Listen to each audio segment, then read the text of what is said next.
Здравейте, мили приятели! Казвам се Петю. В този епизод ще ви покажа начинът да преживеете бъдещето си по най-романтичния, най-сигурния, най-здравословния начин, а именно като намерите своето място в тази красота. Създадена от този, който може и знае как да ни радва. Просто цветята, красотата, природата, това красиво езеро, толкова е невероятно. Децата тук се радват, може да ги остави човек половин ден да си играят. И те намират как. И наистина това има благоприятно въздействие върху тяхното развитие. А за нас, по-възрастните, пък е един вид уникално спокойствие. Така че, какво му трябва на човека? Един хубав дом, може би прост, но на красиво място.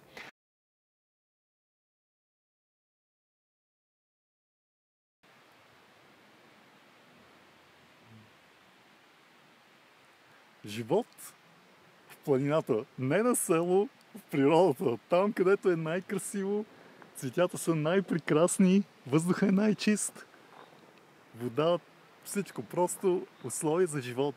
Толкова много дървета, че човек може да построи къщата си само от дървен материал. Толкова много поляни, че ако човек има стада, може да се изхранват без той да се грижи толкова много за тях, освен за зимата да коси сено, което да го складира, така че да може да се използва. Водата тече за напояване на градината, за животинките, за домакинството. Един живот в красота. Този живот може да бъде твой. Особено е важно обаче да се разбере, че най-вече в контекста на поскъпващи цени за хранителни продукти, както тук, един мъничък парник или пък една хубава голяма градина, насята с полезни неща, където човек, има как да ги полива. Специално в планината понякога има много вирчета, ручейчета, така че може човек дори да полива градината си безплатно, да събира реколтата, има къде да е, примерно, картофките под земята да се държат за цяла зима да ги има и много изсушени неща. Така че, мили хора, това удоволствие е начин за оцеляване в бъдеще. Не го подценявайте, защото за да може да се устрои човек на такова място, трябва да го намери, трябва да го малко, да го направи по-цивилизовано. И един ден, в сравнение с града, тези, които ще живеят на такова място, ще живеят като царе и царици, в сравнение с другите, където нито в магазините ще могат да купуват храна, нито в тези 4 стени могат да се радват така, както ние тук навън.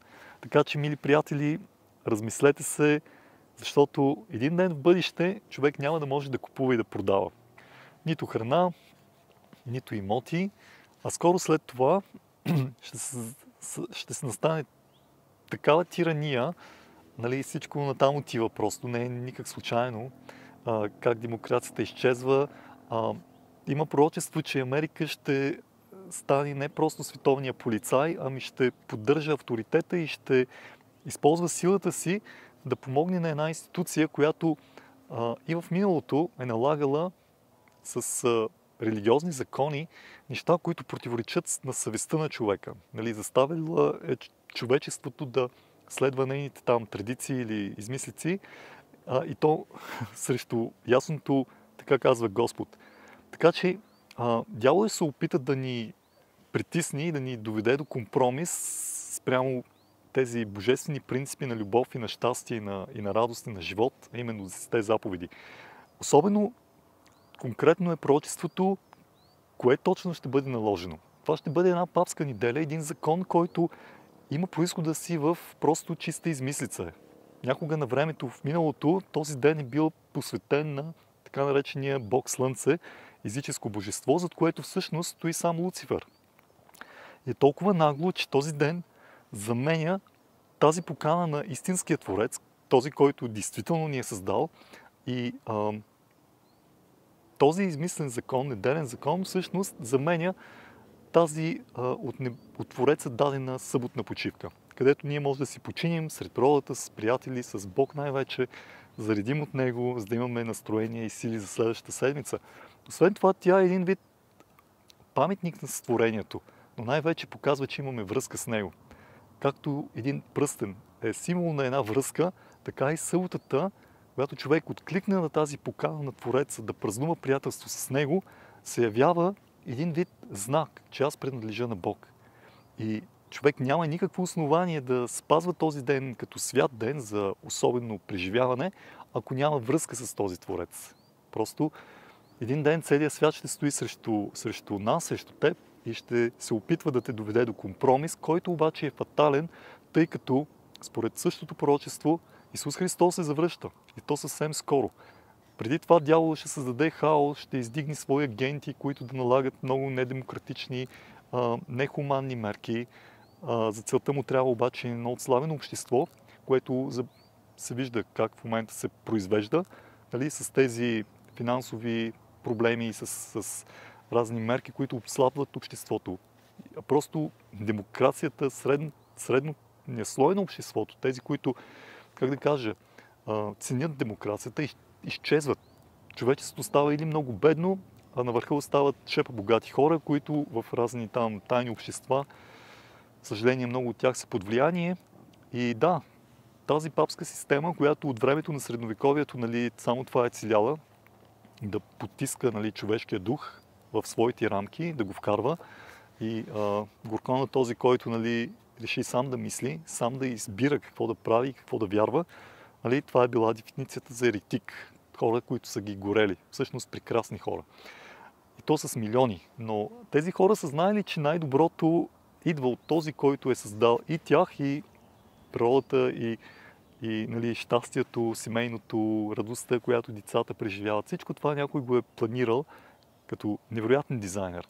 И същия този дизайнер е обещал, че след като дяволът тук се е развилнял и, нали, покорил този свят, тази планета с греха, поробил хората с такива зависимости греховни, всичко това един ден ще има край, защото Бог няма да остави този развилнял се Луцифер да прави каквото си иска на гърба на хора, които страдат.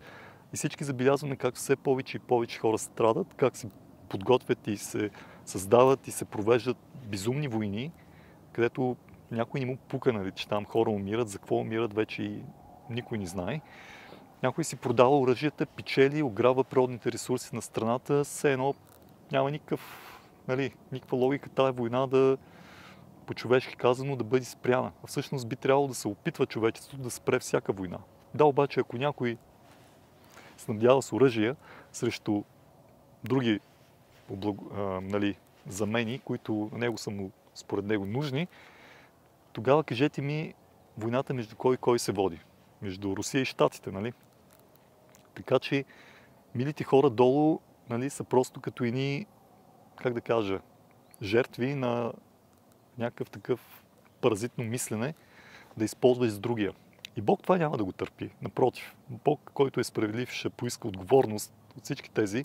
Един ден те ще видят колко жалки и колко ефтино са се продали, но Бог ни казва, че тези, които са му останат верни, ще бъдат спасени. Исус казва, който устои до край, ще бъде спасен.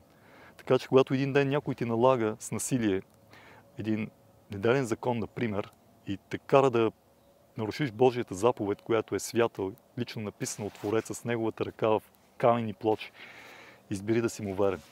Исус казва, не се бой от този, който може да убие тялото и нищо повече, защото когато той се върне, той ще те възкреси.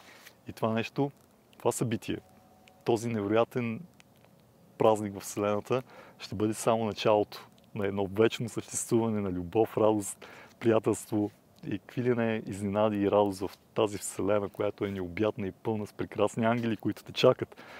Там Исус ще ти подари не само едно прекрасно място за живот, много по-красиво от това тук.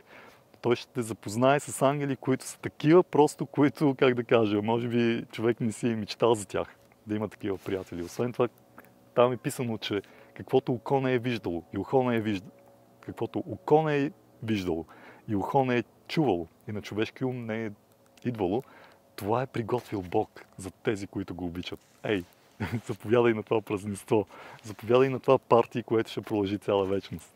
Исус те чака.